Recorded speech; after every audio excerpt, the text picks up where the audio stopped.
intro. We're going to jump right into this thing. So I want to welcome everybody to the IG Live series that I've been doing called the I Choose Me Takeover, which is in reference to my upcoming book. Your girl got a book, I Choose Me, How to Never Lose Yourself Again. Pretty much it's the intentional guide on helping overthinkers, helping perfectionists, helping people pleasers, and more than anything, just helping us to choose ourselves more so we can become the better versions of ourselves.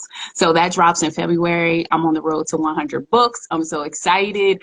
We are over 25% of the goal on my pre-order. So if you are interested, I know, girl, the pre-order came out last week, and people, I woke up one day, I had 20 orders, and that was over 25 books. So I'm blessed by that. But if people are wanting to get the book, you can get it at buy, I choose me, book.com. Once again, buyichoosemebook.com, and you can go ahead and pre-order yours. I am sending it out as personalized, and it is a collector's edition, as I'm saying, for my people. Thank you so much, Kendra. I see you in there. So today, what I wanted to talk about was mother-daughter relationships.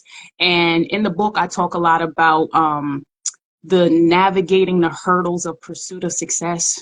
And a lot of times when women are having issues, it's like digging into the roots of what's really going on.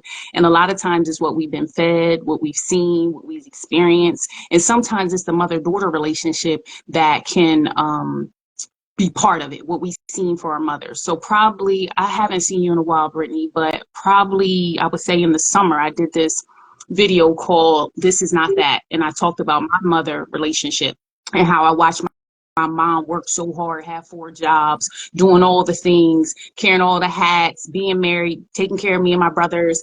And, you know, that left an impression on me that made me feel like I had to grind out here and serve from that place of just grind. And it led to my burnout. And I talk about that more in the book. But why I wanted you to come through is because with you being a therapist and also being a mother-daughter relationship coach, I think that you embody, like your mother-daughter relationship, you embody what that means to show your daughter and also your mom how we can translate that into our everyday lives that can make us more softer, right? Help us bloom a little bit more, because I feel like that's what makes us more hardened as women, because we've seen women always grinding, especially if you're a woman of color.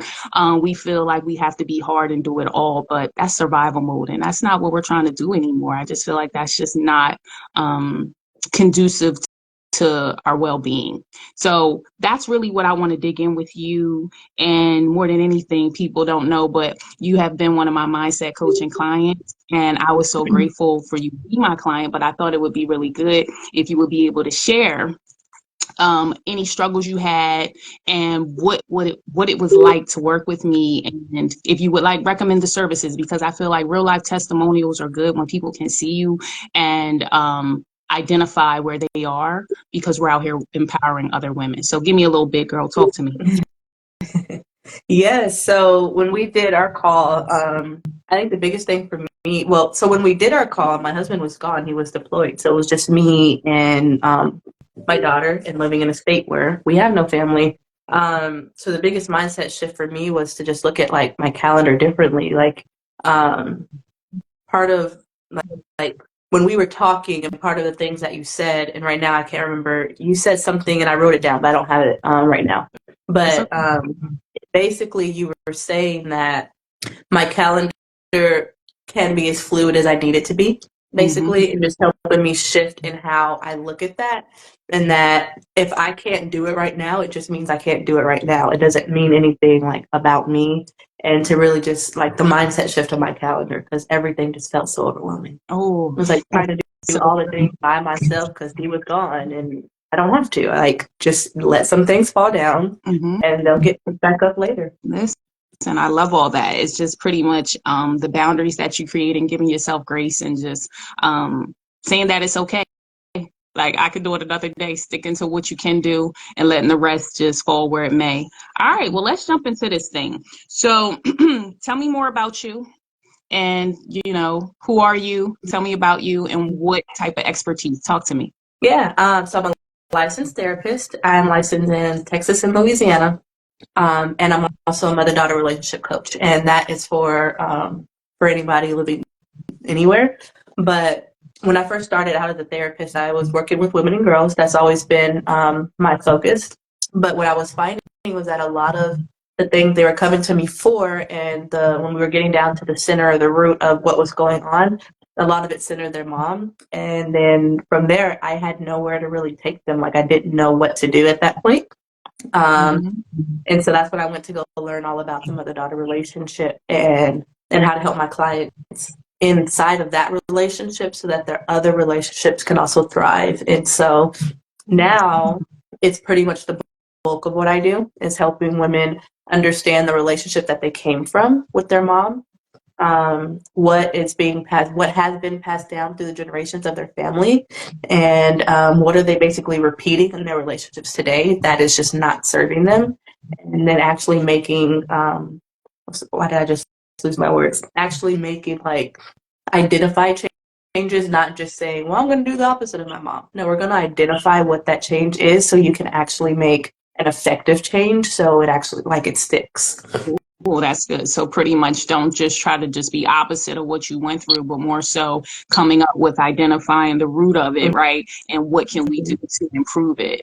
One thing I Right. thought about, because it's been almost a year since I seen you in real time. Yeah, it's been almost a year. Wow.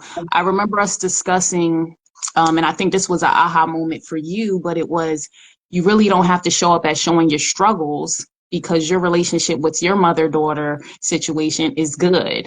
And so I told you before, I don't remember the exact words I told you, but it was more so along the line of you are the blueprint. And so lead from that energy. And I think you have like definitely transcended that, and you are really helping people. And now just seeing your baby girl just get so much bigger, she does not know no baby no more, and just watching her bloom too.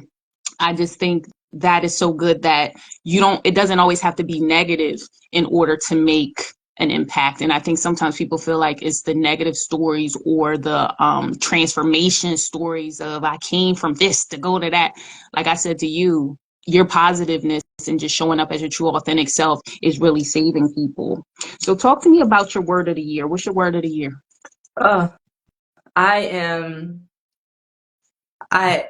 I'm still trying to decide. The word I've landed on, but I'm not sure that it's going to be the final word, is stretch. Because, yeah, I feel like the last 2 years I've lived in my comfort zone. I stepped out a little bit, but not enough to see any real change. And nothing I want that for happens you. inside of that comfort zone. Change doesn't occur there. Like we just get complacent there. Listen, that is one of the things I coach on. We go push you past your comfort zone out here. I love that for you. Yeah. And stretching, I was just thinking about the concept of a rubber band, right? And it really has no purpose when it's not stretched. True. It is within the purpose of the rubber band when it's holding something, when it's stretching apart to hold something together. And I think sometimes as perfectionists or as overthinkers, sometimes we don't want to step out because it feels uncomfortable, but also the fear of failure and how it will be perceived should we fall. And that's why I really believe in you win or you learn. And, my word of the year is expansion. And expansion is also a part of stretching. My book is a stretch. We talked last year where I told you, girl, writing this book. I was up in my room, right? I didn't even want to come out. I was like, I gotta get this book together. I've been stretched through that, but I will tell you as a testimony that the stretch is what saved me, because I wouldn't really be able to be in the rooms and doing the things that I'm doing now if I didn't stretch and not let perfection stop me from it, right? It's like, it's good enough. It's good enough. It's good enough, right? And I was watching something on TV, and I think this is going to be for somebody on a replay. I think her name is Dr. Sonia, but she said most of the time perfectionists struggle to get to the bag because they always are still stuck on making the first move. But if you just go ahead and just make the baby step, next thing you know, you'll be able to pivot off of it and keep going. So I want somebody out here who is stuck on their next move to just go ahead and start that thing. Just do it. Just do it. And don't overthink it too much. Yeah, along those lines, another quote that I heard, and I don't remember who said it, but they said, if you liked your first product, you waited too long to start. Ooh. No one likes their first product. That's why That's why brands go through rebranding and they go through changes and they fix and they create new formulas and things get better. Because if you like the first product, you should have started a long time ago. And I try to keep that in the back of my mind, but I battle perfectionism. I want everything to come out ready.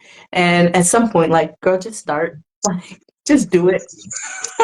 I'm trying to tell you, how long was I sitting on this book, girl? Okay, that's last year, last March. Okay, so that is just a testimony in itself, just what you said. But that sung to my soul. So if you liking the product that you have now, you should have started a while ago. That's a good word for somebody. So what does "I choose me" mean to you? For me, and especially if I'm thinking through the lens of like the mother-daughter relationship and the women that I work with, choosing me means choosing my life and my needs. And so making sure that a need that I have, if I choose me, that need is going to get met. If I Yeah. choose other people, then that need gets put on the back burner. So yeah, when I think about that, it's like, if I'm going to choose me, then I'm going to make sure that the things that I need out of this world and out of the people in my support system and from the people that I trust and love, they're going to be met, because I'm not going to make myself small. I'm not going to belittle myself. I'm not going to shy away. Like, I'm going to speak up and use my voice so that I can get my needs met. Ooh. And I got some in here from Kendra J. She said her favorite quote is by Zig Ziglar. You don't have to be great to start, but you have to start to be great. And Yeah. as you were just talking, girl, I just was thinking playing small, like just getting to a point that I think sometimes we shy from that and wanting our needs to be met. But that's the people pleaser tendency. And I think too, when me and you met back last year, me and you talked about just from our day-to-day jobs, as me as a nurse anesthetist and you as a therapist, like we are givers. That is our nature of our job. So sometimes it becomes so second nature to us to do that from the lens. So this is to the caregiver or the mom who's always serving, right? It's very hard to get our needs met because we're so used to serving everybody else's needs.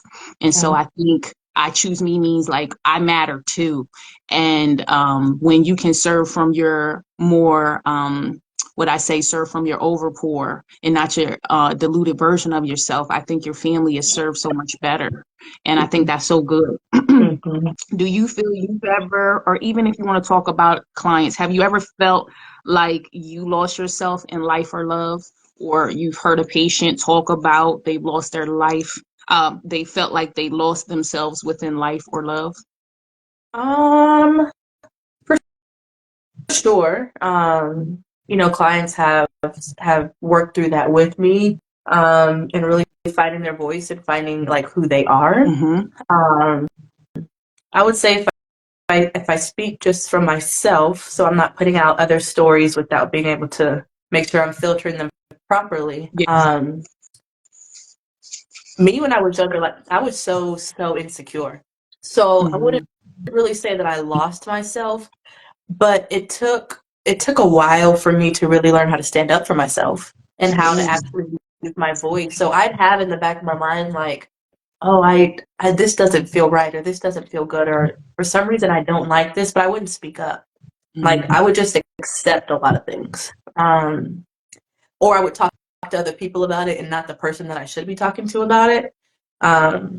So yeah, for me, it was pushing through that insecurity that I don't have to like it. Like I can say something about it, I can change my mind, or I can go in a different direction. And now who I am today, like I'm not going to be quiet. And I I love it. will not be quiet. And you know what? You're teaching your daughter how to be free. I feel like that's what blooming means. It's just to kind of be free. It's hard to like truly be yourself when you feel like you're stuck in a box.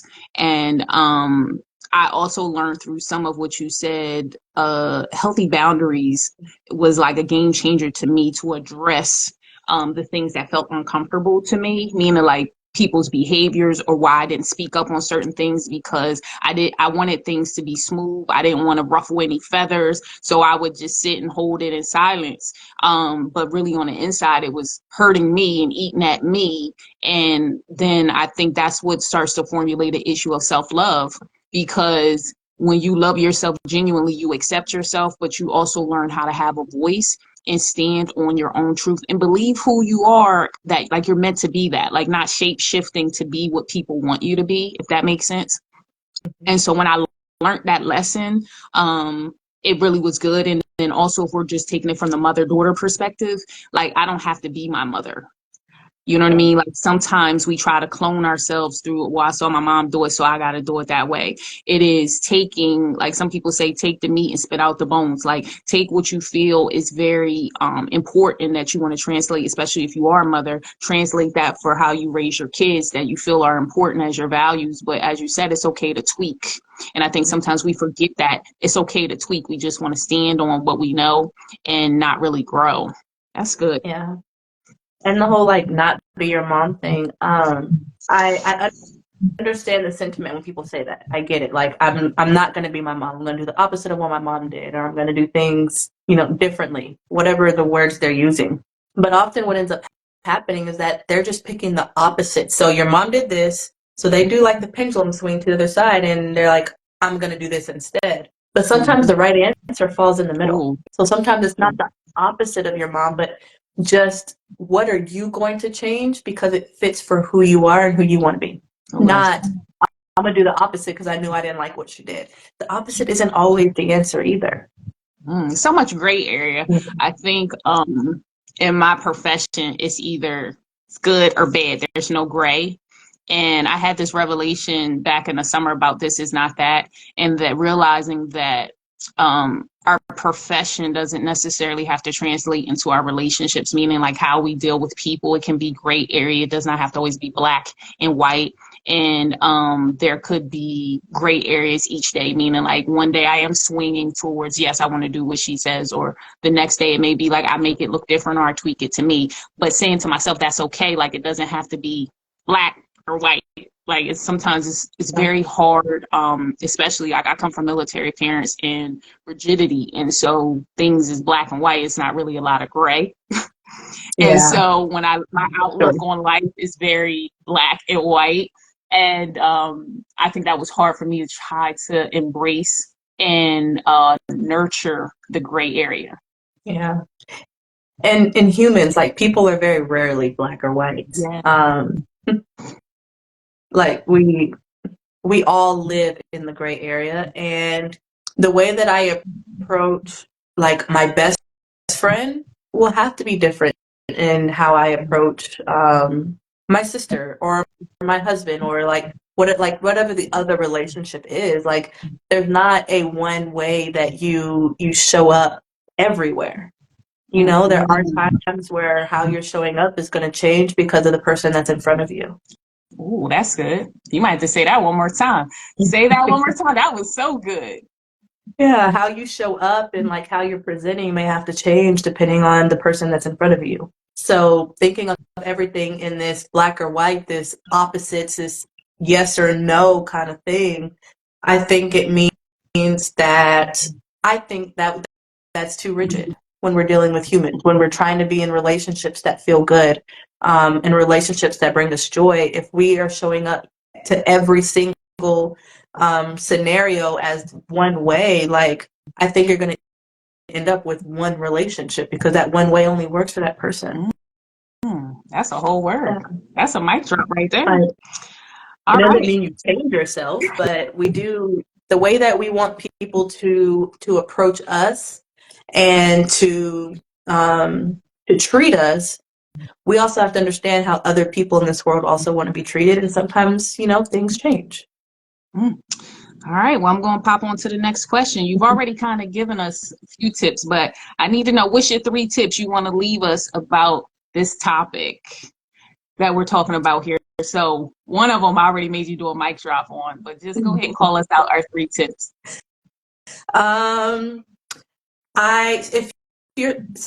Tip number 1, if you're struggling in relationships today as an adult, I want you to take a really good look at what your relationship with your mom was like, because often there's going to be some similarities or there's going to be a mirror up there. So if you're struggling today and you can't figure out why, start with that relationship. Something went on with your mom that is affecting how you're able to show up today. And that can be like a whole hour-long topic. So that's the first tip. The second one is that if you have a voice, it means you can have boundaries, and it means that people can't control you. So people pleasing and fear and a lot of those things will drop if you are able to actually use your voice. So don't shy away from speaking up and saying what you want to say and protecting yourself and standing up for yourself, because a person with a voice is a person with boundaries. Ooh, come on. Yeah. If You know, that's people want to start winning, yeah. Uh-huh. If And what's you number want to actually create boundaries, you have to have the voice. You can't create a boundary without having a voice. so good, so good. What's number 3? Number 3 would be to not always see things as the opposite. So I kind of said it before. If you want to do things in a different way than your mom did, opposite isn't always the answer. So you Okay. really have to take a good look at what your mom did and why, so that you can make calculated changes and calculated risks to become who you want to be. So sometimes your mom did this and you're going all the way to the other side. Sometimes where you need to land is right in the middle. And so I'm going to do the opposite of my mom. Does not always work. That's so good. That's so good. So, you know, I'm putting together the I Choose Me playlist. What would you say are 2 songs you feel need to be on this playlist that's talking about how we can choose ourselves? What's pushing you? What help make you stand up for yourself? What songs, what you think is your women empowerment songs that help you stand in your truth and be who you are today? Eee. Ooh. I did not come prepared for that. Just give me whatever. I don't know. So okay, one, I don't know if this is empowerment, but I like it. Go ahead. It's For the Girls by Sierra, but it's the I like remix that. version, not I the like one with just Sierra alone, but with the other 2 rappers. Mm-hmm. Yeah, Mm-hmm. Yep, I like that's a that. good one. Mm-hmm.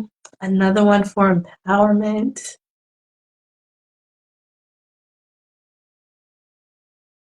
I don't know. I did not come prepared for that. I'm so sorry. I'm gonna have to get back to you on that. I'm gonna tell you what some people said. They had said "Girl on Okay. Fire," "I Am Mhm. Woman."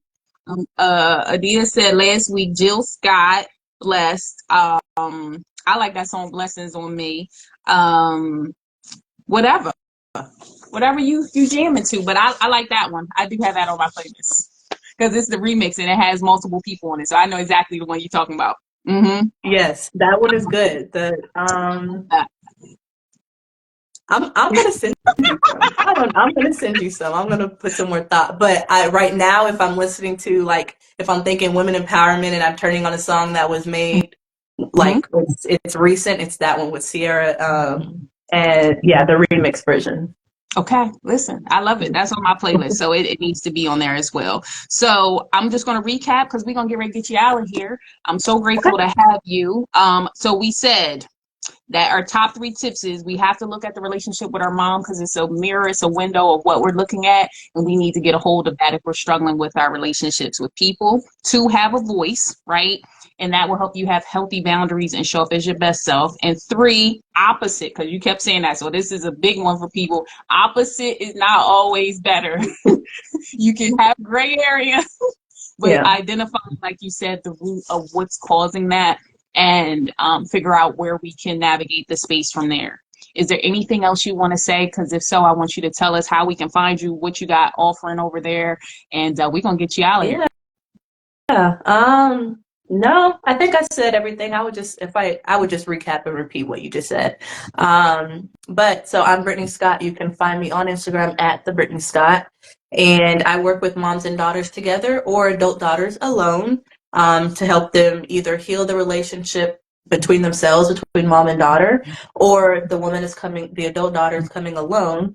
Then we'll take a look at her relationships today and look through the window or the mirror of her mother-daughter relationship and make her relationships today fit to who she is and what she needs, and bring joy back to them if it's not there.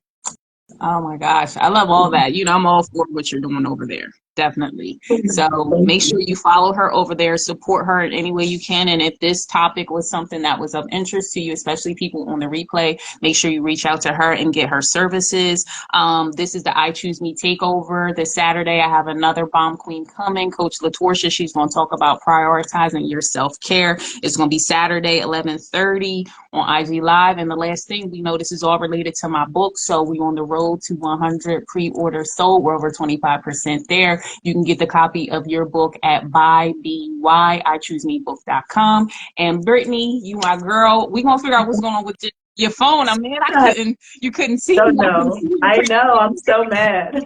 I'm staring at myself, but the conversation was still good and the people saw us both. So that's what matters. Well, definitely. And we'll be in touch soon because we got some things we're going to get together. But I definitely want people to support you. And I'm grateful for you taking this opportunity to come and share this space with me today. And I'll see everybody on the flip side. Bye-bye. Bye.